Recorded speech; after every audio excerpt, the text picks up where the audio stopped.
Hey everyone, here I am from Texas, where I just finished watching the second episode of Midnight Texas. I'm actually visiting my mom here in the Dallas-Fort Worth area for about a week and a half, but I couldn't miss my show, and I couldn't miss putting together, I'm recording this on my phone, miss putting together an episode for you guys. So I just thought I'd do a really quick little thing because I'm recording on my phone, and I really don't know how much space I've got on this sucker. So, second episode of Midnight Texas tonight. It gives us a little bit more information on Aubrey's murder, and it also reveals to us the Rev's secret. So we are given more of an idea of at least the Reverend and where he's kind of coming from. We also see Bobo show some major superhuman ass-kicking strength. He ends up putting 5 of the Sons of Satan, which is the biker gang, if you've seen the first episode, or read the book, which I have just started reading, so I can kind of give a comparison on an episode of the show versus the book. But anyways, the Sons of Satan, the biker gang, that seems to be building more and more towards what I assume is going to be the big turning point in the season. He puts 5 of their members in the hospital. And is released from jail. If you watched last week's episode, you know that he's arrested at the end of the episode for Aubrey's murder.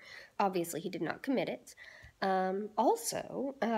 Fiji, who you see at the end of the first episode, what a powerful witch she is, her powers will really end up getting put to the test in this episode. She goes into, if you remember the end of the last episode, you see that Manfred's rental home, Bobo's rental that he's renting to Manfred, is invested with some type of super evil spirits.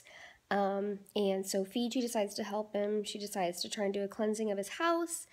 It ends up not going as planned, and so it really doesn't. She thinks it works, but then we find at the end that it definitely didn't work. And the angel Joe, who, if you watched Sex and the City, you'll recognize the angel Joe. I was really excited when I saw him. He may know why and what's going on. We find out how important Manfred actually is to the town of Midnight and to what is manifesting in the town of Midnight, and kind of why his grandmother's ghost kind of led him to Midnight. So if you've not yet watched Midnight Texas, it comes on 10/9 Central. Oh, I apologize for my hand. 10/9 Central on NBC Monday nights.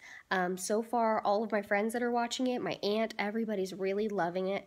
You can really see the Charlaine Harris influence on the show.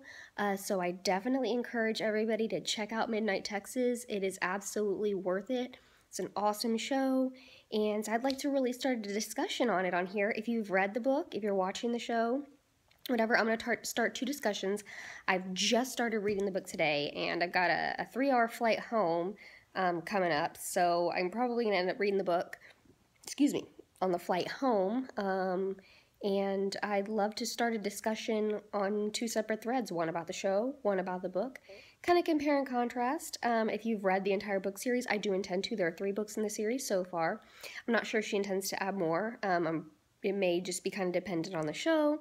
I guess we'll find out. But yeah, so check out Midnight Texas if you have not already, and tell me what you think of it.